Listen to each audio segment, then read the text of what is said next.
அல்ஹம்துலில்லாஹி ரப்பில் ஆலமீன் வஸ்ஸலாத்து வஸ்ஸலாமு அலா சய்யிதில் முர்சலீன் வ அலா ஆலிஹி வ ஸஹ்பிஹி அஜ்மஈன். قال الله تعالى في القرآن الكريم والفرقان الحميد أعوذ بالله من الشيطان الرجيم بسم الله الرحمن الرحيم وجعلنا ابن مريم وأمه آية وآويناهما إلى ربوة ذات قرار ومعين. وقال نبينا محمد رسول الله صلى الله عليه وسلم لا تفرقوا بين الأنبياء. اللهم صل على سيدنا محمد وعلى آل سيدنا محمد وأنزله المقعد المقرب عندك يوم القيامة. எல்லாம் வல்ல அல்லாஹுவின் திருப்பெயர் போற்றி புகழ்ந்து அண்ணல் முஹம்மது ரசூலுல்லாஹி ஸல்லல்லாஹு அலைஹி வஸல்லம் அவர்கள் மீது சலாத்தையும் சலாமையும் கூறி அன்னாரை பின்பற்றிய சத்திய சஹாபாக்கள், நல்லோர்கள், சுகதாக்கள், சாலிஹீன்கள், குறிப்பாக ஜும்மாவின் அவைக்கு வருகை தந்திருக்கிற வர இருக்கிற எல்லா மக்களின் மீதும் எல்லாம் வல்ல அல்லாஹுவின் அன்பும் அருளும் என்றும் நிறைவாக நின்று நிலவட்டுமாக. வல்ல அல்லாஹ் நம்முடைய தேவைகளை நிறைவேற்றி தந்து நம் பாவங்களை பிழைகளை பொறுத்து துன்யாவிலும் நாளை உஹ்ராவிலும் சிறந்த நற்பதவியை நமக்கும் நம் சந்ததிகளுக்கும் குடும்பங்களுக்கும் அல்லாஹ் வழங்குவானாக. நீண்ட ஆயுளையும் நிறைந்த செல்வத்தையும் நோய் நொடிகள் இல்லாத ஆரோக்கியமான நல்வாழ்வையும் கடைசி வரை அல்லாஹுவை தவிர்த்து வேறு யாரிடத்திலும் கையேந்தாமலும் கண்ணியமாக அல்லாஹ் நம் யாவரையும் வாழச் செய்வானாக. அல்லாஹுவின் ஆலயமாம் காபாவையும் அண்ணல் பெருமானா ஸல்லல்லாஹு அலைஹி வஸல்லம் அவர்களுடைய புனிதமான ரவுதாவையும் புனித பைத்துல் முகத்தஸையும் மீண்டும் மீண்டும் ஹஜ்ஜுக்கும் உம்ராவிற்கும் ஜியாராவிற்கும் செல்லுகிற நல்ல வாய்ப்பை அல்லாஹ் நம் எல்லோருக்கும் வழங்குவானாக. இந்த மண்ணை விட்டு மறைவதற்கு முன்னால் லா இலாஹ இல்லல்லாஹ் முஹம்மது ரசூலுல்லாஹ் என்ற கலிமாவை சொல்லி அதுவே நம்முடைய கடைசி வார்த்தையாக மாறி நிம்மதியோடும் ஆனந்தத்தோடும் சொர்க்கத்தை கண்டுவிட்டோம் என்கின்ற திருப்தியோடும் நம் உடலை விட்டு உயிர் பிரிவதற்கு அல்லாஹ் தௌஃபிக் தருவானாக. ஆமீன் யா ரப்பல் ஆலமீன். கண்ணியத்திற்கும் மரியாதைக்கும் உரிய சகோதரர்களே, பாசத்திற்குரிய மூமின்களே, நம்முடைய சகோதர சமயத்தைச் சேர்ந்த கிறித்துவ நண்பர்கள் இன்று புனித வெள்ளி என்கின்ற பெயரிலே அவர்களுடைய முக்கியத்துவம் வாய்ந்த நாளாக இதை நினைத்து கொண்டாடி வருகிறார்கள். இந்த நேரத்திலே ஒரு முஸ்லிமாக முன்னால் அனுப்பப்பட்ட நபிமார்களை எல்லாம் நம்பிக்கை கொண்டவர்கள் என்கின்ற அடிப்படையிலே எந்த இறை தூதரை புரிதலில் ஏற்பட்ட கோளாறினால் இறைவனுக்கு நிகராக ஆக்கிவிட்டார்களோ அந்த ஈசாவை பற்றி, ஈசா அலைஹிஸ்ஸலாமை பற்றி நம்முடைய நம்பிக்கை, திருக்குரானில் ஈசா அலைஹிஸ்ஸலாமை பற்றி அல்லாஹ் என்ன பேசுகிறான், அவர்கள் உள்ளபடியே சிலுவையில் அறையப்பட்டார்களா, மீண்டும் அவர்களுக்கு இந்த உலகத்திலே வருவதற்கான வாய்ப்புகள் உண்டா என்பதையெல்லாம் பற்றி இன்றைக்கு நாம் இந்த ஜும்மாவுடைய உரையின் வழியாக பார்க்க இருக்கிறோம். ஆரம்பமாக நாம் உள்வாங்கிக் கொள்ள வேண்டிய அதிமுக்கியத்துவம் வாய்ந்த விஷயம், உலகத்தில் அனுப்பப்பட்ட நபிமார்கள் எல்லாரும் ஒரே ஜோதியிலிருந்து வந்தவர்கள், அல்லாஹுவை உலகத்திற்கு எடுத்து சொல்ல வந்தவர்கள். ஆதிபிதா ஆதம் அலைஹிஸ்ஸலாம் தொட்டு இறை தூதர் இறுதி தூதர் முஹம்மது நபி ஸல்லல்லாஹு அலைஹி வஸல்லம் அன்னவர்கள் வரை வந்த நபிமார்கள் எல்லாரும் தீர்க்கதரிசிகள், இறைவனின் தூதுவர்கள். எனவேதான் நாம் நம்பிக்கை கொண்டிருக்கிறோம் சில முக்கியத்துவம் வாய்ந்த விஷயங்களை கொண்டு. அதிலே ஒன்று ஆமன்து பில்லாஹி வ மலாயிகத்திஹி வ குதுபிஹி வ ருசுலிஹி. நாங்கள் அல்லாஹ்வை கொண்டு, வேதங்களை கொண்டு, ஏஞ்சல்ஸ் என்று சொல்லக்கூடிய மலக்குமார்களை கொண்டு, ருசுலிஹி உலகத்தில் அனுப்பப்பட்ட ஒட்டுமொத்த நபிமார்களை கொண்டு நாங்கள் நம்பியிருக்கிறோம், இறை நம்பிக்கை கொண்டிருக்கிறோம் அப்படின்னு நம்ம சொல்லியிருக்கிறோம். உலகத்தில் அனுப்பப்பட்ட எல்லா நபிமார்களுமே இறைவனால் அனுப்பப்பட்டவர்கள். அவர்களுக்கு இடையிலே பாரபட்சம் பார்க்கக்கூடாது. லா நுஃபர்ரிகு பைன அஹதின் மிர் ருசுலி. திருக்குரானுடைய பக்ரா என்கின்ற அத்தியாயத்தினுடைய கடைசி வசனங்களிலே அல்லாஹ் சொல்கிறான், உண்மையான மூமின்களை எப்படி சொல்வார்கள் என்றால், லா நுஃபர்ரிகு பைன அஹதின் மிர் ருசுலி. ரசூல்மார்களில் யாரையும் நாங்கள் பிரித்து பார்க்க மாட்டோம்.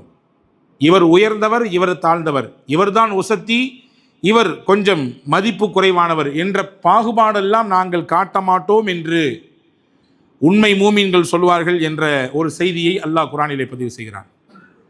புகாரி ஷரீஃபிலே ஒரு ஹதீஸ் வந்திருக்கிறது. யூதர்கள் நிறைந்து வாழ்ந்த பகுதி மதீனா. முஹம்மது ரசூலுல்லாஹ் மதீனாவுக்கு வருவதற்கு முன்பாகவே அங்கே யூதர்கள் வாழ்ந்து வந்தார்கள். சொல்லப்போனால் மதீனாவினுடைய மார்க்கெட் யூதர்களின் கைகளிலே இருந்தது. வியாபாரத்தினுடைய அந்த பிடிமானம் யூதர்களின் கையில் இருந்தது.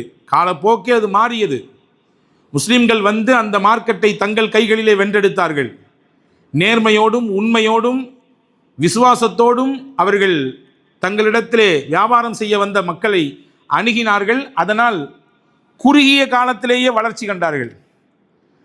நம்மள நிறைய பேர் நினச்சிக்கிட்டு இருக்கிறோம், குறுகிய காலத்தின் வளர்ச்சி என்பது குறுக்கு வழியில் சம்பாதித்தாதான் என்று. கிடையாது. நேர்மையான வரியிலும் குறுகிய காலத்தில் வளர்ச்சி அடைய முடியும். அந்த வளர்ச்சியை மதீனாவின் மார்க்கெட்டை கையில் வைத்திருந்த யூதர்களை அடித்தென்றால் அவர்களை வாயில் அடித்தல்ல, அவங்களுடைய வியாபாரத்தில் கொடுக்கல் வாங்கல்ல நிறைய குளறுபடிகள் இருந்தது, நிறைய பொய்கள் இருந்தது, பித்தலாட்டங்கள் இருந்தது. உண்மையாக நேர்மையாக சத்தியத்தோடு மக்கள் நலனோடு ஒரு மிகச்சிறந்த ஒரு பண்பாட்டோடு முஸ்லிம்கள் மதீனாவை வந்து வியாபாரம் செய்தார்கள். குறுகிய காலத்திலேயே மதீனாவினுடைய மார்க்கெட் முஸ்லிம்கள் கையில் வந்துச்சு. இப்போ மதீனாவிலே வியாபாரம் செய்து கொண்டிருந்தால் ஒரு அன்சாரி நபித்தோழர். அன்சாரி நபித்தோழர் என்றால் மதீனாவை சொந்த பூர்வீகமாக கொண்டவர்கள், மதீனாவாசி. அவர்கிட்ட ஒரு யூதர் ஏதோ ஒரு வியாபாரம் விஷயமாக பேச வந்தார், பொருள் வாங்க வந்தார். பொதுவாக பொருள் வாங்கக்கூடியவர் விற்கக்கூடியவர்களுக்கு இடையிலே பார்கெயின் நடக்கும், பேச்சுவார்த்தை நடக்கும். கொஞ்சம் கூட்டித்தாங்க இவர் சொல்லுவார், கொஞ்சம் குறைச்சி கொடுங்க வாங்குறவர் சொல்லுவார். இந்த மாதிரி பேசிக்கொண்டே இருக்கும் பொழுது அந்த வந்த யூதர் வாங்க வந்தவர் சொன்னார், வல்லதி இஸ்தஃபா மூசா அலல் பஷர், மனிதர்களிலே மூசாவை அல்லாஹ் நபியாக தேர்வு செய்தானே அவர் மீது சத்தியமாக நான் இத்தனை காசுக்கு மேல் கூட்டி தரவே மாட்டேன் என்று சொன்னார். சத்தியம் செய்யும் பொழுது மூசா அலைஹிஸ்ஸலாமை இழுத்து அவரை அல்லாஹ் தூதுவராக அனுப்பினானே அவரின் மீது சத்தியம் என்று சொன்னார். உடனே அங்கிருந்த அன்சாரி சஹாபி, வல்லதி இஸ்தஃபா மூசா அலல் பஷர் வன் நபியு பஅத அதுஹுரினா, நாங்கள் வாழுகிற இந்த சமகாலத்திலே முகமது நபி ஹயாத்தோடு இருக்கும் பொழுது நீ என்ன மூசாவை இழுத்து சத்தியம் பண்ற அப்படின்னு சொல்லிட்டு ஓங்கி ஒரு அறை கொடுத்து விட்டார். வந்த அந்த யகூதியை, அந்த யூதரை அன்சாரி சஹாபி ஓங்கி ஒரு அறை கொடுத்தார். அறையை வாங்கிட்டு கன்னத்தை தடவிட்டு நேர யூதர் முகமது நபி ஸல்லல்லாஹு அலைஹி வஸல்லம் இடத்திலே போனார். போய்விட்டு இதை ஒரு வழக்காக தொடுத்தார். இறை தூதரவர்களே, முகமது அவர்களே, நான் உங்களை நம்பியிருக்கக்கூடிய ஒரு தோழர் இடத்துல போய் இந்த மாதிரி வியாபாரம் பேச போனால் எங்களுக்கு பிடித்தமான மூசாவை நாங்கள் அவர்களின் பெயரை சொல்லி சத்தியம் செஞ்சோம். ஆனால் இவர் அதை பிடிக்காம என்னை அடிச்சிட்டாரு. என்ன, முகமது நபி உயிரோடு இருக்கும்பொழுது மூசாவை எழுத்து நீ சத்தியம் பண்ணுறியா? முகமதின் மீது அல்லவா சத்தியம் பண்ணணும், முகமதை இறை தூதராக அனுப்பி அல்லாஹ்வின் மீது அல்லவா சத்தியம் பண்ணணும், அப்படிலாம் சொல்லணும், எப்படி நீ மூசாவை சொல்லலாம் என்று என்னை பிடித்து ஒரு அடி கொடுத்து விட்டார் என்று பெருமானா ஸல்லல்லாஹு அலைஹி வஸல்லம் இடத்திலே அந்த யூதர் சொன்ன பொழுது பெருமானா ஸல்லல்லாஹு அலைஹி வஸல்லம் அப்பொழுது சொன்ன வார்த்தை, நல்ல சீடர் இவர், நமக்காக வேண்டி பரிந்துரை செய்திருக்கிறார், சரிதானே, என் பேரை சொல்ல வேண்டியதானே, மூசாவை ஏன் இப்போ சொல்லணும், அவருக்கு கொடுக்கப்பட்ட அருள் வேதமும் இப்பொழுது இல்லை, அவரும் இப்பொழுது இல்லை, நான் தானே ஹயாத்தா இருக்கேன், நான் தானே இறுதி தூதர் என்று அவர் சொன்னதற்கு இணையாக பெருமானார் பேசல. ரசூலுல்லாஹ் அப்போ சொன்ன வார்த்தை தான் லா துஃபர்ரிகு பைனல் அம்பியா, நபிமார்களுக்கு மத்தியிலே நீங்கள் தஃப்ரீக் செய்யாதீர்கள், பிரித்து பேசாதீர்கள். அவங்கள விட்டுட்டியா இவங்கள சொன்னேன், இவங்கள விட்டுட்டியா அவங்கள சொன்னேன், அவங்க தானே உசத்தி இவங்க தானே உசத்தி என்றெல்லாம் நீங்கள் பிரித்து பேச தேவையில்லை என்று பெருமானா ஸல்லல்லாஹு அலைஹி வஸல்லம் சொல்லிட்டு அந்த ஹதீஸ் நீளுது. இன்னும் சில செய்திகள் அதிலே வருகிறது. இங்கே ரசூலுல்லாஹி ஸல்லல்லாஹு அலைஹி வஸல்லம் ஒரு ஒப்பற்ற தலைவராக மட்டுமல்ல, தன்னோடு அனுப்பப்பட்ட நபிமார்கள், தனக்கு முன்னால் வந்த நபிமார்களும் எல்லாம் ஒரே ஜோதியிலிருந்து வந்தவர்கள் தான். எனவே எங்களுக்கிடையில் நீங்கள் பிரிவினை காட்டாதீர்கள், எங்களுக்கிடையில் ஏற்றத்தாழ்வு காட்டாதீர்கள், எங்களுக்கிடையிலே பாகுபாடு காட்ட வேண்டாம் என்பதை பெருமானா ஸல்லல்லாஹு அலைஹி வஸல்லம் சொன்னாங்க. அவர் அடித்ததுக்கு அதற்கு அடுத்து நஷ்ட ஈடு கொடுக்க சொன்னாங்கிறது தனிக்கதை. முஸ்லிம்களாக இருக்கக்கூடிய நாம் எல்லா நபிமார்களையும் ஒரே அளவில் தான் பார்ப்போம். அவர்களுக்கிடையில் சில வித்தியாசங்கள் உண்டு, அந்தஸ்தால் வித்தியாசங்கள் உண்டு. சில நபிமார்களை அல்லாஹ் நேரடியாக பேசியிருக்கிறான். சில நபிமார்களுக்கு முக்கியத்துவம் வாய்ந்த வேதங்களை கொடுத்திருக்கிறான். சில நபிமார்களுக்கு ஏடுகளை கொடுத்திருக்கிறான். சில நபிமார்களை நேரிட்டு சந்தித்திருக்கிறான். இப்படி எல்லாம் சில வித்தியாசங்கள் அவர்களுடைய அந்தஸ்துக்கு தக்கவாறு இருக்கிறது. ஆனால் நம்பிக்கை கொண்டவர்கள் என்ற அடிப்படையிலே நாம் எல்லா நபிமார்களையும் ஒரே பார்வையில் தான் பார்ப்போம். அவர்களிடத்திலே எந்த வேற்று வித்தியாசமும் காண மாட்டோம். ஒருவரை உயர்த்தி இன்னொருவரை தாழ்த்தி அந்த மாதிரியான பார்வை நமக்கு கிடையாது என்பதை நாம் ஆரம்பத்தில் உள்வாங்கிக் கொள்ள வேண்டும். அந்த அடிப்படையிலே ஈசா நபி நமக்கு அனுப்பப்பட்ட நபியாக இல்லாவிட்டாலும் இறைவன் புறத்திலிருந்து அனுப்பப்பட்ட இறை தூதர்களில் ஒருவர். 4 வேதங்களில் ஒரு வேதமாக இருக்கக்கூடிய இஞ்சில் எந்த வேதத்தினுடைய அந்த வேதம் அளிக்கப்பட்ட இறை தூதர் என்பதை நாம் இங்கே முதன்மையாக உள்வாங்கிக் கொள்ள வேண்டும். ஈசா நபியை பற்றி குர்ஆனிலே சற்றேறக்குரிய 24 இடங்களிலே அல்லாஹ் திரும்ப திரும்ப பேசுகிறார். அவர்களின் தாயார் மரியம் அலைஹிஸ்ஸலாமை பற்றி தனி அத்தியாயம் இருக்கிறது. இவர்களின் குடும்பம் ஆலு இம்ரான், இம்ரானின் குடும்பத்தினர்கள். இம்ரானின் குடும்பத்தில் வந்தவர்கள் தான் மரியம், இம்ரானின் நேரடியான பிள்ளை, பெண் பிள்ளை. மரியம் அலைஹிஸ்ஸலாமுக்கு பிறந்தவர் தான் ஈசா. இப்ப இந்த குடும்பத்தை பற்றி தனி அத்தியாயத்திலே அல்லாஹ் பேசுகிறான். ஏன்? மரியமினுடைய சிறிய தகப்பனார் ஜக்கரியா, அவர்களுக்கு பிறந்த பிள்ளை யஹ்யா, இவர்களை பற்றி இறைவேதம் பேசுகிறது. ஈசா அலைஹிஸ்ஸலாம் இடத்திலிருந்து என்னென்ன மாதிரியான அற்புதங்கள் வெளிப்பட்டது, இதை பற்றி குர்ஆன் பேசுகிறது. அவர் இந்த சமூகத்திற்கு என்ன சேவையாற்றினார், அந்த சமூகத்திற்கு முன்னால் ஈசா அலைஹிஸ்ஸலாம் என்ன மாதிரி விஷயங்களை எடுத்து வைத்தார், குர்ஆன் பேசுகிறது. உண்மையிலேயே ஈசா அலைஹிஸ்ஸலாம் கொல்லப்பட்டார்களா அல்லது வானளாவ அளவிலே உயர்த்தப்பட்டார்களா, குர்ஆன் சொல்கிறது. சரி, வானளாவிய முறையிலே உயர்த்தப்பட்டால் அவர் திரும்பி வருவாரா? வருவார் என்றால் எங்கே வருவார், எப்போது வருவார், வந்து எத்தனை ஆண்டுகள் வாழ்வார், என்ன செய்வார் என்பது உட்பட ஹஜ்ரத் ரசூலுல்லாஹி ஸல்லல்லாஹு அலைஹி வஸல்லம் அவர்கள் குர்ஆனுக்கு விளக்க உரியாக வாழ்ந்த பெருமானார் ஸல்லல்லாஹு அலைஹி வஸல்லம் நமக்கு கூறிவிட்டு சென்றிருக்கிறார்கள். எனவே அன்புக்குரியவர்களே, ஹஜ்ரத் ஈசா அலைஹிஸ்ஸலாமை பற்றி ஒரு தெளிவான பார்வையை இஸ்லாம் வைக்கிறது.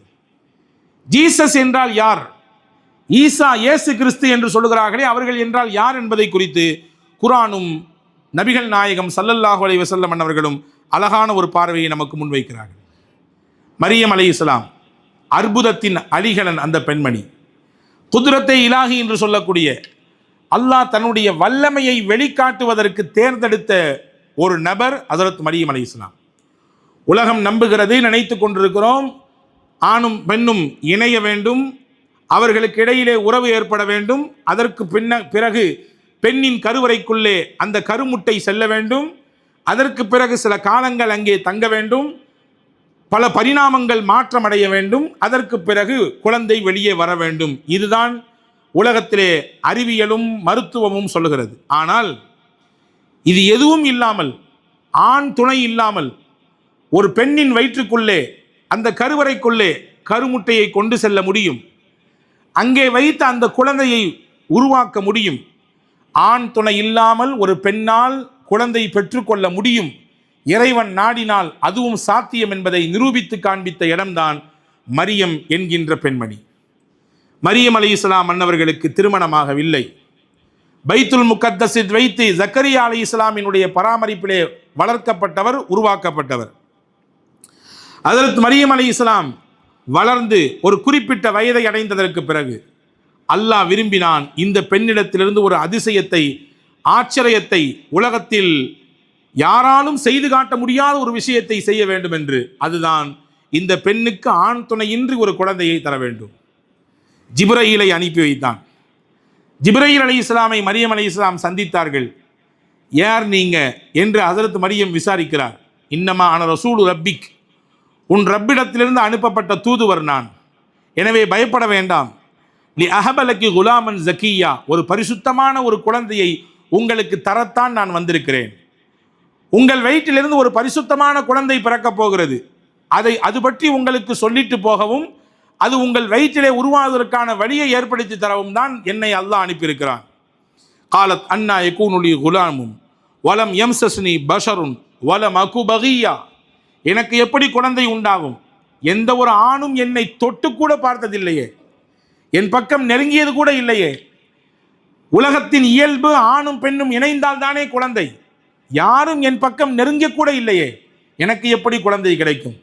எனக்கு எப்படி குழந்தை உண்டாகும் என்று வெள்ளந்தித்தனத்தோடு மரியம் அலைஹிஸ்ஸலாம் கேட்க, ஹஜ்ரத் ஜிப்ரீல் அல்லாஹுவின் வஹியை ஓதி காண்பித்தார்கள். கால கதாலிக் கால ரப்புகி ஹுவ அலைய ஹய்யின், அல்லாஹ்விற்கு இது ரொம்ப லேஸ், அல்லாஹ் முடிவு செய்து விட்டான். வலி நஜஅலஹு ஆயத்தல் லின்னாஸி வரஹ்மத்தம் மின்னா, உங்கள் மூலமாக ஒரு அத்தாட்சியை உலகத்திற்கு காட்ட வேண்டும் என்று அல்லாஹ் விரும்புகிறான். அது மட்டுமல்ல, அல்லாஹ் தன் புறத்திலிருந்து அருளாக உங்களுக்கு இதை தருகிறான். எனவே இது முடிவு செய்யப்பட்டு விட்டது என்று ஹஜ்ரத் ஜிப்ரீல் அலைஹிஸ்ஸலாம் சொல்லிவிட்டு சென்றார்கள். சொல்லிவிட்டு அல்லாஹுவின் ரூஹை அவர்களுடைய அந்த கருவறைக்குள்ளே ஊதிவிட்டார்கள். ஹஜ்ரத் மரியம் அலைஹிஸ்ஸலாம் இப்பொழுது கருதரித்து விட்டார். மரியம் அலைஹிஸ்ஸலாமை பற்றி பெருமானார் ஸல்லல்லாஹு அலைஹி வஸல்லம் நிறைய பேசியிருக்காங்க. ஹதீஸிலே வந்திருக்கிறது, புகாரி ஷரீஃபிலே ஒரு ஹதீஸ் இருக்கிறது. ஆண்களிலே பல நபர்கள் பரிபூர்ணத்துவத்தை அடைந்திருக்காங்க, பெண்களில் ஒரு சிலரை தவிர்த்து அந்த உயர்நிலையை அடையவில்லை என்று சொல்லிவிட்டு அந்த ஒரு சிலர் யார் என்பதை பெருமானார் ஸல்லல்லாஹு அலைஹி வஸல்லம் அடையாளம் காட்டினாங்க. யார் என்றால், ஒன்று ஆசியா இம்ராஅத் ஃபிரௌன், ஃபிரௌனின் மனைவி ஆசியா, மரியம் பின்த் இம்ரான், இம்ரானின் மகள் மரியம், ஹதீஜா பின்த் ஹுவைலித், ஹுவைலிதின் மகள் ஹதீஜா என்னுடைய மனைவி, வ ஃபதுலு ஆயிஷத்தி கசாயிரின் நிசாஇ கஃபதுலி சரீதி கசாயிரி தஆமி, உணவுகளிலே சரீத் என்ற உணவுக்கு எப்படி அரபுகளிடத்திலே தனித்துவம் இருக்கிறதோ அந்த மாதிரி பெண்களிடத்திலே தனித்துவமானவர்கள், தனித்தன்மை மிக்கவர்கள் ஆயிஷா ரதியல்லாஹு அன்ஹா என்று பெருமானார் ஸல்லல்லாஹு அலைஹி வஸல்லம் இந்த 4 பெண்களையும் பட்டியல் போட்டாங்க. இந்த 4 பெண்களும் பரிபூரணத்துவம் அடைந்தவர்கள், ஆகச்சிறந்த பெண்கள், முன்மாதிரியான பெண்கள், இஸ்லாமிய வரலாறு தூக்கி பிடிக்கக்கூடிய ஆகச்சிறந்த பண்புகளையும் குணங்களையும் நல்ல உயர்ந்த தன்மைகளையும் கொண்ட பெண்கள் என்பதை நபிகள் நாயகம் ஸல்லல்லாஹு அலைஹி வஸல்லம் அவர்கள் சொல்லி காண்பித்தார்கள். இந்த 4வரில் ஒருவராக மரியம் அலைஹிஸ்ஸலாமை அல்லாஹ் தேர்வு செய்து அவர்களின் வழியாகத்தான் ஈசா நபியை அல்லாஹ் கொடுத்தான். அப்ப ஈசா அலைஹிஸ்ஸலாமை அல்லாஹ் தந்தது தன்னுடைய அத்தாட்சியாக அல்லாஹ் தந்தான். தான் இருக்கிறேன் என்பதை நிலைநாட்டுவதற்காக வேண்டி அல்லாஹ் கொடுத்தான். அத்தோடு ஈசா நபி பிறந்தது ஆச்சரியம். பிறந்ததற்கு பிறகு குழந்தை பருவத்திலே அல்லாஹ் பேச வைத்தான். சூரா மரியமிலே அல்லாஹ் பதிவு செய்கிறான், நான் எப்படி போகிறது ஊருக்கு? என்னைய போனால் 4 பேர் 4 மாதிரி பேச மாட்டாங்களா? ஆண் துணை இல்லாமல் முறையாக திருமணம்லாம் முடிக்காமல் ஒரு சிறந்த குடும்ப பாரம்பரியத்தில் பின்னணியில் உள்ளவங்க நான், என்னைய ஊர் எதுவும் பேசாதா? நான் என்ன பண்ணுறது என்று அல்லாஹ்விடத்திலே மரியம் அலைஹிஸ்ஸலாம் கேட்கிறார்கள். அல்லாஹ் சொன்னா, நீ பேச வேண்டாம், நான் பேச வைப்பேன். அல்லாஹ், நீ ஒன்றும் சொல்லாத, உன்னை நோக்கி கேள்விகள் வந்தால் நீ பதில் சொல்ல வேண்டாம், குழந்தையை நோக்கி கை காட்டு, குழந்தையை நோக்கி கை காட்டு, நான் பார்த்துக்கிறேன். நல்லா சொன்னான். உள்ளே நுழைகிறார்கள் ஊருக்குள்ளே. ரொம்ப பாரம்பரியமான குடும்பம் இம்ரான், ரொம்ப சிறப்பிற்குரிய பெயர். நம்மிலே பலருக்கு இந்த பெயர் சூட்டப்பட்டிருக்கிறது அல்லவா? இம்ரான் தான் பைத்துல் முக்கத்தஸின் பொறுப்புதாரியாக இருந்தார், அந்த ஊருக்கு தலைவராக இருந்தார், எல்லோராலும் மதிக்கப்படுகிற உயர்ந்த இடத்திலே அவர் இருந்தார். எனவேதான் அவருக்கு பிறந்த பிள்ளையை யார் வளர்ப்பது என்று போட்டி ஏற்பட்டது. நாங்கள் தான் வளர்ப்போம், எல்லாரும் முன் வந்தாங்க. ஏன்னா ஊர் தலைவருடைய பிள்ளை, அவர் சிறந்த பண்புக்குள்ளவர், சிறந்த தன்மைக்கு உள்ளவர், மிகச்சிறந்த மனிதர். மனிதர்களில் இப்படியான மனிதர்கள் வாழ்வது அரிதிலும் அரிது. அந்த அரிதில் கட்டுப்பட்டவர் தான் இம்ரான். எனவே நாங்கள் தான் வளர்ப்போம் என்று போட்டி நடந்தது. கடைசியில் அல்லாஹ் ஜக்கரியா அலைஹிஸ்ஸலாமுக்கு அந்த வாய்ப்பை கொடுத்தான்.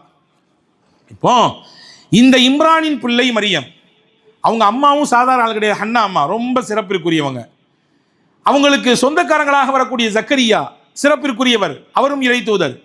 அவருக்கு பிறந்த பிள்ளை யஹ்யா, இதெல்லாம் சிறப்பான குடும்பத்தில் கட்டுப்பட்டவங்களாச்சே, எப்படி போகிறது என்று கேட்டாங்க அல்லாஹ்விடத்திலே.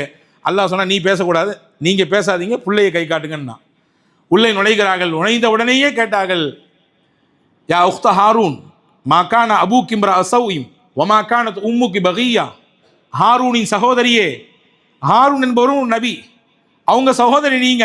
அது மட்டுமல்ல, உங்க அப்பாவும் உங்க அம்மாவும் எவ்வளவு சிறப்பிற்குரிய மனிதர்கள், எவ்வளவு பண்புக்குரிய மனிதர்கள், எவ்வளவு நல்ல நடத்தைக்கு சொந்தக்காரங்க. அந்த வீட்டில் பிறந்த பிள்ளையா நீயே இப்படி தப்பு பண்ணிட்டு வந்திருக்க அப்படின்ற மாதிரி கேட்குறாங்க. தப்பான முறையில் உறவு ஏற்பட்டதுனால தான் உனக்கு இப்போ வயிற்றுல கரு, அந்த கருவின் வெளிப்பாடு தான் கையில் இப்போ குழந்தை, என்ன இப்படி பண்ணி போட்டிய என்று எல்லாம் வார்த்தைகளால் ஹஸரத் மரியம் அலைஹிஸ்ஸலாமை சுட துவங்கும் பொழுது மரியம் அலைஹிஸ்ஸலாம் பேசல, கை காட்டினாங்க பிள்ளையை பார்த்து. அவங்க கேட்டாங்க, நாங்கள் என்ன குழந்தைகிட்டயா பேசணும்? குழந்தை எப்படி பேசும்? எப்படி குழந்தைகிட்ட பேச முடியும்? அப்போ தான் அல்லாஹ் பேச வச்சான். ஹஸரத் மரியம் அலைஹிஸ்ஸலாம் குழந்தையை நோக்கி கை காட்டினார்கள். குழந்தை பேசியது, கால இன்னி அப்துல்லா ஆத்தானியல் கிதாப வஜஅலனி நபியா, நான் அல்லாஹுடைய அடிமை, அல்லாஹ் எனக்கு வேதத்தை தரப்போகிறான், தந்து விட்டான். வஜஅலனி நபியா, என்னை நபியாகவும் அறிவித்து விட்டான். எனவே எங்கள் அம்மாவை யாரும் நீங்கள் குறை சொல்லாதீங்க. என்னை பெத்த தாய் 10 மாற்று தங்கம், அவ்வளவு தூய்மையானவங்க, பத்தினி. அந்த அம்மாவை யாரும் நீங்கள் விரல் நீட்டி கூட பேச முடியாது. அந்நிய ஆண்களின் பார்வை கூட அந்த பெண்ணின் மீது பட்டது கிடையாது. அவ்வளவு பரிசுத்தமானவங்க. எனவே நீங்கள் பார்த்து புரிஞ்சுக்கணும், குழந்தையாக இருக்கக்கூடிய என்னை இறைவன் பேச வைத்திருக்கிறான். உலகத்தில் நடப்பது இது சாத்தியமற்றது, ஆனால் அதை எல்லாம் சாத்தியமாக்கி காட்டினான். வழக்கத்தில் நடக்கக்கூடிய விஷயத்தையும் முறித்து சாத்தியமற்றதையும் சாத்தியமாக்கி காட்டக்கூடிய ஆற்றல் அல்லாவுக்கு உண்டு இல்லையா? குழந்தை, பிறந்த குழந்தை, பச்சிளம் குழந்தை, இன்னும் தாய்ப்பாலை கூட அருந்தாத குழந்தை பேசுவது என்பது உலகத்தில் ஆச்சரியம், அதிசயம். என்னை இறைவன் பேச வைத்திருக்கிறான். அந்த இறைவன் தான் என்னை இந்த பெண்ணின் வயிற்றிலே ஆண் துணை இல்லாமல் கொண்டு வந்து வைத்தவன். அதனால் உங்களுக்கு சந்தேகம்? என்னை பேச வச்சிருக்கானல்ல, அந்த இறைவன் தான் இந்த தாயின் வயிற்றுக்குள்ளே என்னை கருவாக ஜனிக்க செய்தான், உள்ளே கொண்டு வைத்தான். அவன்தான் என்னை வெளியேவும் கொண்டு வந்திருக்கிறான் என்று ஈசா அலைஹிஸ்ஸலாம் பேசினார்கள். அன்பர்களே, இப்போ பிறந்ததும் அதிசயம், பிறந்தவுடன் பேசினார் குழந்தையாக ஹஸரத் ஈசா அலைஹிஸ்ஸலாம். பல அற்புதங்களுக்கு சொந்தக்காரர் ஈசா அலைஹிஸ்ஸலாம். குர்ஆன் சொல்லுகிறது, வரசூலன் இலா பனி இஸ்ராயில் அன்னி கத் ஜித்துக்கும் பி ஆயத்தின் மிர் ரப்பிக்கும், பல அத்தாட்சிகளை உங்களிடத்திலே நான் கொண்டு வந்திருக்கிறேன் என்று ஈசா அலைஹிஸ்ஸலாம் பேசினார்கள். எந்த கட்டத்திலும் ஈசா அலைஹிஸ்ஸலாம் கடைசி நிலை வரை தன்னை இறைவன் என்று சொன்னதே கிடையாது. நான் தான் உங்களுக்கெல்லாம் கடவுள் என்று சொன்னது கிடையாது. உச்சபட்சமான அதிசயங்களை வெளிக்காட்டினார்கள். அந்த நேரத்திலும் கூட நான் இறைவனின் அடிமை என்று தான் சொன்னார்கள். உச்சபட்சமான அதிசயம் என்று, ஆச்சரியம் என்று எதை சொல்லுகிறேன் என்றால், ஹஸரத் ஈசா அலைஹிஸ்ஸலாம் இறந்து போனவர்களை உயிர்ப்பித்தார்கள். இறந்து போனவங்களை மறுபடியும் உயிர் கொடுக்கிறது சாதாரண விஷயமா? இறந்து போனவங்களை மறுபடியும் எழச் செய்வது சாதாரண விஷயமா? அதுவும் நேத்தோ முந்தானத்தோ இறந்தவங்க கிடையாது, 400 வருஷத்துக்கு முன்னாடி வாழ்ந்தவங்க. அவர்களை எழுப்பி நிப்பாட்டினார்கள். 4 பேருக்கு உயிர் கொடுத்தாங்களாமா. ஈசா அலைஹிஸ்ஸலாமுக்கு நெருக்கமான நண்பர் ஒருவர் இருந்தார். அவர் கொஞ்ச காலத்துக்கு முன்னாடி இறந்து போயிருந்தார். ஹஸரத் ஈசா அலைஹிஸ்ஸலாம் அவருடைய மன்னரைக்கு பக்கத்தில் போய் நின்று, கும்பி இதினில்லா, அல்லாஹ்வுடைய உத்தரவை கொண்டு எழு என்று சொன்னார். மன்னரை பிளந்து அந்த நண்பர் எழுந்து வந்தார். அப்போ நினைச்சாங்க, இவங்க ஒரு கொஞ்ச நாளைக்கு முன்னாடி இறந்து போனவர் அப்படின்னு நீங்க நினைப்பீங்கன்னு தெரியும். நூஹ் அலைஹிஸ்ஸலாமுடைய மகன் ஒருவர் இருந்தார் உலகத்திலே. நூஹ் அலைஹிஸ்ஸலாம் யார்? ஆதம் அலைஹிஸ்ஸலாமுக்கு அடுத்து வந்த நபி இத்ரீஸ், அவர்களுக்கு அடுத்து வந்த நபி ஹஸரத் நூஹ் அலைஹிஸ்ஸலாம். கிட்டத்தட்ட நூஹ் அலைஹிஸ்ஸலாமுக்கும் ஈசா அலைஹிஸ்ஸலாமுக்கும் இடையிலே 1000 ஆண்டுகள், பல்லாயிரம் ஆண்டுகள் இடைவெளி உண்டு. அந்த நூஹ் அலைஹிஸ்ஸலாமுக்கு பிறந்த பிள்ளை சாம் இப்னு நூஹ், அவருக்கு பெயர் சாம். அவர் இறந்து அடக்கம் செய்யப்பட்ட இடத்தில் போய் ஹஸரத் ஈசா அலைஹிஸ்ஸலாம் நின்று, கும் பி இதினில்லா, அல்லாஹ்வுடைய உத்தரவை கொண்டு எழு என்று சொன்னார். சாம் இப்னு நூஹ் எழுந்தார். எல்லாரும் பார்த்தார்கள். அன்பர்களே, இறந்தவரை உயிர்ப்பித்து கொடுத்த அந்த நேரத்தில் கூட ஹஸரத் ஈசா அலைஹிஸ்ஸலாம் சொன்ன வார்த்தை, வஉஹியில் மௌதா பி இதினில்லா, அல்லாஹ்வுடைய உத்தரவை கொண்டுதான் இறந்தவர்களையும் நான் உயிர்ப்பிக்கிறேன். அந்த நேரத்தில் தன்னை இறைவன் என்று சொல்லல. எந்த இடத்திலும் ஹஸரத் ஈசா அலைஹிஸ்ஸலாம் தன்னை இறைவன் என்று முன்னிலைப்படுத்திக் கொண்டதே இல்லை. உணவு தட்டு கேட்டார்கள் அந்த மக்கள், எங்களுக்கு ஒரு பெரிய தட்டு வேணும், வானத்திலிருந்து சொர்க்கத்திலிருந்து அப்படி இறங்கணும், அந்த தட்டில் விதவிதமான உணவுகள்லாம் இருக்கணும், விதவிதமான இறைச்சிகள் இருக்கணும், அதில் பொரிச்ச இறைச்சி இருக்கணும், அப்படி இருக்கணும், இப்படி இருக்கணும்லாம் பல கண்டிஷன் போட்டு கேட்டாங்க. அல்லாஹ்விடத்திலே ஹஸரத் ஈசா அலைஹிஸ்ஸலாம் கேட்டாங்க. உணவு தட்டு இறங்கியது சூரத்துல் மாயிதா என்று ஒரு அத்தியாயம் இருக்கிறது குர்ஆனிலே. சூரா ஃபாத்திஹா, பக்ரா, ஆலு இம்ரான், நிசா, மாயிதா, வரிசை தொடரிலே 5ஆவதாக வரக்கூடிய அத்தியாயம். மாயிதா என்றாலே உணவு தட்டுன்னு அர்த்தம். இந்த மாயிதா உணவு தட்டை யார் கொண்டு வந்தது? ஈசா அலைஹிஸ்ஸலாம் கொண்டு வந்தாங்க. அல்லாஹ்வுடைய அந்த அல்லாஹ்விடத்திலே துஆ செய்தார்கள். அந்த மக்கள் கேட்டார்கள், அதிசயத்தை காட்டுங்கன்னு கேட்டாங்க. நீங்க இறை தூதர் என்பதற்கு அதிசயத்தை காட்டுங்க, உங்களுடைய அத்தாட்சியை காட்டுங்க என்று கேட்கும் பொழுது உணவு தட்டு ஆகாரத்தட்டு இறங்கியது சொர்க்கத்திலிருந்து. இந்த விஷயத்தையும் அல்லாஹ் குர்ஆனிலே பதிவு செய்கிறார். அப்போ இந்த மாதிரி பல அத்தாட்சிகளை அதிசயங்களை காட்டிய நேரத்திலும் கூட கடைசி வரை தன்னை இறைவன் என்று எந்த இடத்திலும் அவர்கள் சொல்லிக் கொண்டதே கிடையாது. ஆனால் பிற்காலத்தில் வந்தவர்கள் இறைவன் இவர்தான், இயேசு கிறிஸ்து இவர்தான், இவர் வழியாகத்தான் நாங்கள் இறைவனை அடைகிறோம் என்ற ஒரு தவறான நிலைக்கு அவர்கள் திருப்பப்பட்டு விட்டார்கள். கடைசி வரை துறவரத்தோடு வாழ்ந்தவர்கள், உலகத்தோடு ஒட்டாமல் வாழ்ந்தார்கள். ஈசா அலி இஸ்லாம், ஈசா அலி இஸ்லாமுக்கு இருந்த மிகச்சிறந்த பண்புகளில் ஒன்று, உலகத்தோடு ஒட்டாமல் வாழ்ந்தார்கள். உலகம் தேவைதான், உலகத்தில் சம்பாத்தியம் தேவைதான், வேலை வாய்ப்புகள் தேவைதான், பணம் சம்பாதித்தல் தேவைதான், வீடு வாசல் தோட்டம் துறவு எல்லாம் தேவைதான். ஆனால் உடலும் உள்ளமும் அதிலே லயித்து போய் அதிலேயே நாம் இணைந்து இரண்டரை கலந்து விடுவதுதான் ஆபத்தை ஏற்படுத்திவிடும். அது இருக்க வேண்டிய இடத்துல எல்லாம் இருக்குது, ஆனால் என்னுடைய மனம் இறைவனை நோக்கி நிற்கிறது. அதை காரணம் காட்டி நான் என்னுடைய கடமையான விஷயங்களிலே குறை செய்வது கிடையாது. இந்த காசு பணத்தை, பொருளாதாரத்தை, இன்ன பிற விஷயங்களை, வசதிகளை, வாய்ப்புகளை வைத்து நான் இறைவனுக்கோ இறை தூதருக்கோ செய்யக்கூடிய கடமைகளிலே குறை செய்பவன் கிடையாது என்ற நிலைப்பாட்டில் இருந்தால் நிஅமல் மாலு சாலிஹு லிர்ரஜுலி சாலிஹி, நல்ல மனிதருக்கு பொருளாதாரம் நன்மையை தரும் என்றார்கள் பெருமானார். அப்படி நன்மையை கொடுக்கும். இல்லை வேற வேற திசைகளில் அந்த காசு பணமும் பொருளாதாரமும் வசதியும் வாய்ப்பும் என்னை திருப்புகிறது, இறைவனை மறக்கடிக்க செய்கிறது, இறை சிந்தனையில் என்னை மாற்றுகிறது, பாவத்தின் பக்கம் என்னை கொண்டு போய் தள்ளுகிறது, இறைவனை மறக்கடிக்க செய்கிறது என்றால் அல்லாஹ் பாதுகாக்க வேண்டும். அல்லாஹ்விடத்திலே நாளை மறுமையிலே நமக்கு வழங்கிய காசு பணமே நமக்கு எதிராக திரும்பிவிடும். நமக்கு கிடைத்த வசதி வாய்ப்புகளே நமக்கு எதிராக வந்து நிற்கும். நமக்கு கிடைத்த சொகுசு வாழ்க்கை நமக்கு எதிராக வந்து நிற்கும். இங்கே சொல்ல வரக்கூடிய செய்தி, அல்லாஹ் ஈசா நபிக்கு கொட்டி கொடுத்தான், ஆனால் அதிலே ஒட்டாமல் வாழ்ந்தார்கள். உலகத்தில் அப்படி ஒரு வாழ்க்கையை, துறவு வாழ்க்கையை மேற்கொண்டவர்கள் ஹஜ்ரத் ஈசா அலைஹிஸ்ஸலாம். ஈசா அலைஹிஸ்ஸலாமை பற்றி மிக முக்கியமாக நாம் விளங்கிக் கொள்ள வேண்டிய விஷயம், ஹஜ்ரத் ஈசா அலைஹிஸ்ஸலாமை பற்றி அன்றைக்கு இருந்த எத்தியோப்பியாவினுடைய ஆளுநராக, ஆட்சியாளராக இருந்தவர் நஜ்ஜாஷி மன்னர்.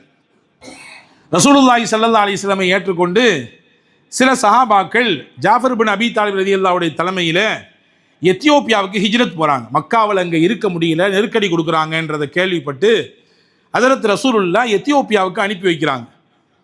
ஜாஃபர் பின் அபி தாலிப் ரலியல்லாஹுடைய தலைமையில் ஒரு குறிப்பிட்ட மக்கள் போனாங்க. இது போனதை பொறுத்துக்க முடியாமல் மக்காவில் குஃபார்கள், எதிரிகள் எப்படியாவது அங்கே போனவங்களை திருப்பி கொண்டு வந்து மறுபடியும் நைய புடைக்கணும் அப்படின்னு நினச்சி 2 பேரை அனுப்பி வச்சாங்க எத்தியோப்பியாவுக்கு தங்களுடைய தூதுவராக.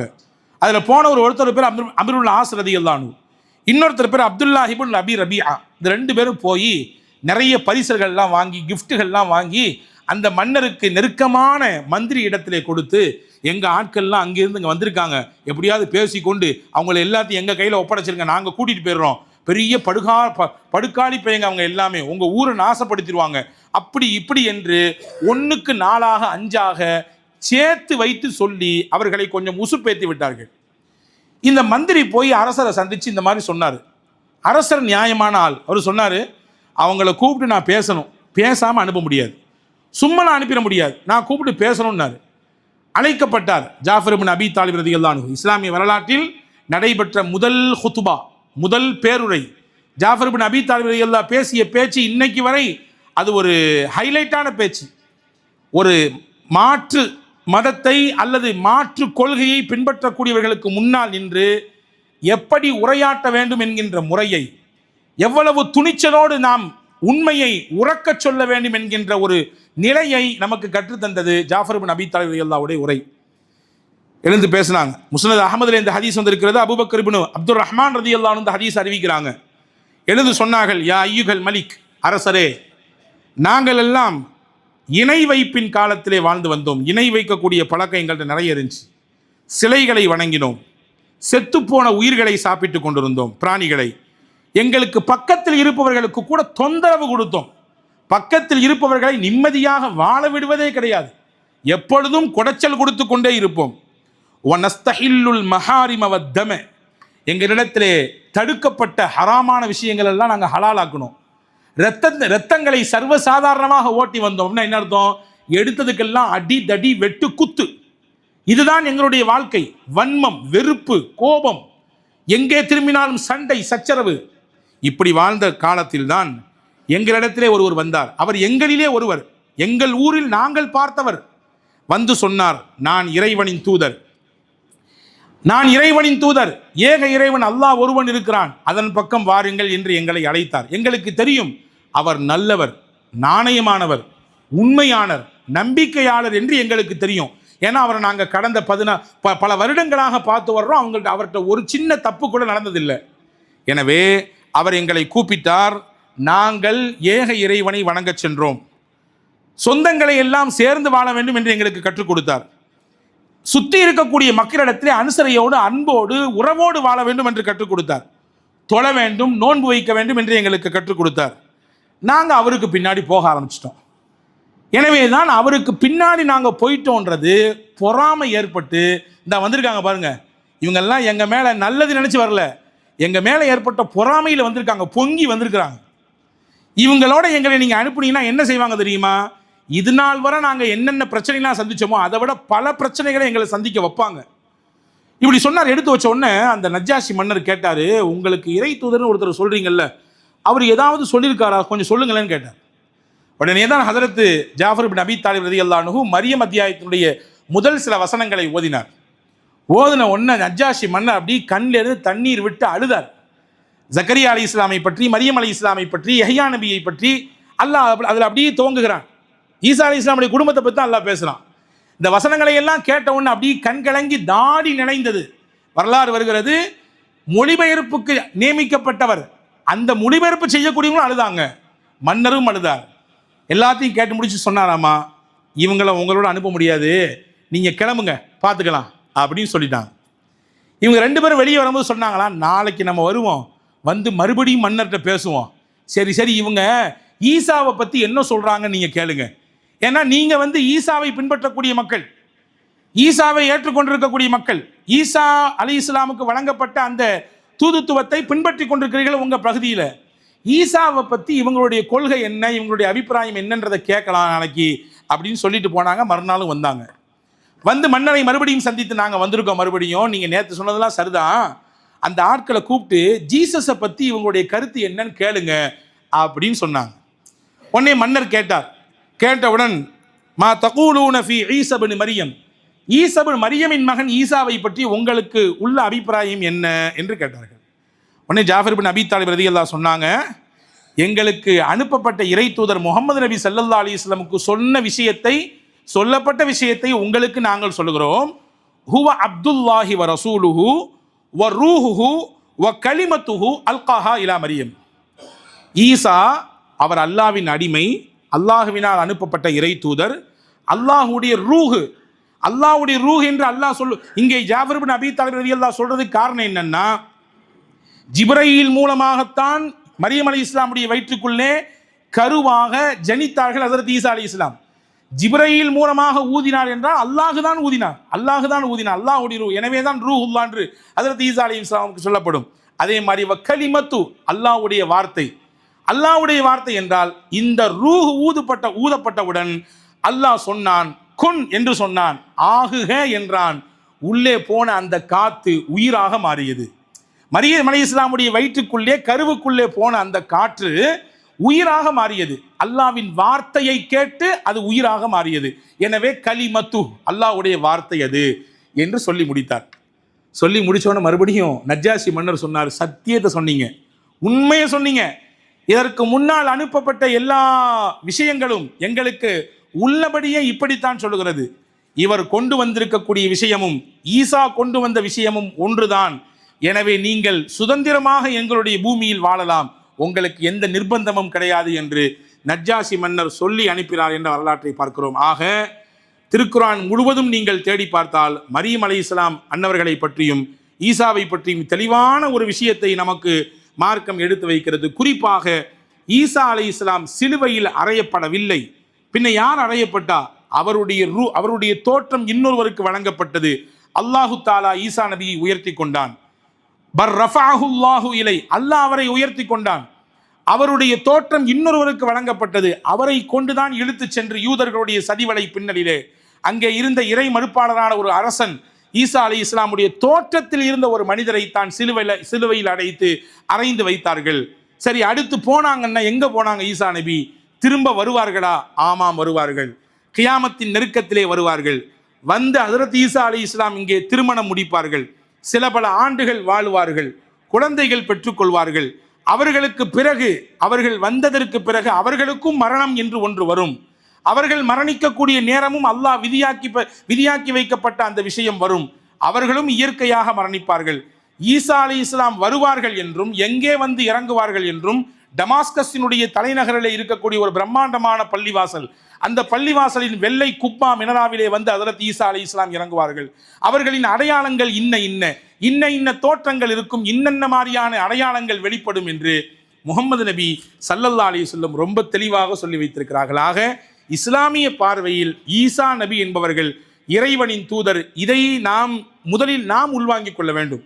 எல்லாரும் ஜீசஸ் சொல்றாங்களே, அவங்க கடவுளா ஏற்றிருக்காங்களே, அவங்க ஒரு பெரிய கூட்டம், ஒரு பெரிய சமுதாயம் அவங்கள வந்து வணங்கி வருத, இதை நாம சாதாரணமாக கடந்து போய்விடாமல் நமக்கு அனுப்பப்பட்ட இறை தூதர்களில் ஒருவராக இருக்கிற ஈசா நபியை நாம் முதலில் உள்வாங்கிக் கொள்ள வேண்டும். நாளை ஒரு கிறித்துவ நண்பரோடு நாம் பேசிக் கொண்டிருந்தால் இதை குறித்தெல்லாம் நாம் விவாதிக்கலாம். ஈசா அலை இஸ்லாம் யாரு, அவங்களுடைய பின்னணி என்ன, அவங்கள பற்றி குர்ஆன் என்ன சொல்லுது, நபி என்ன சொல்றாங்க என்பதை நாம் புரிய வைக்கலாம். புரியாமல் இருப்பவர்களுக்கு தெளிவு கொடுப்பதற்கு இந்த விஷயங்கள் எல்லாம் உதவும் என்ற நம்பிக்கையில் தான் இந்த விஷயங்களை உங்களோடு நான் பகிர்ந்திருக்கிறேன்.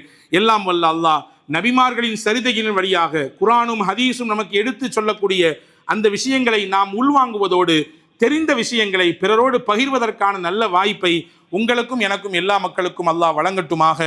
ஆமீன். வாஹிரு தாவானா அல்ஹம்துலில்லாஹி ரப்பில் ஆலமீன். அஸ்ஸலாமு அலைக்கும்.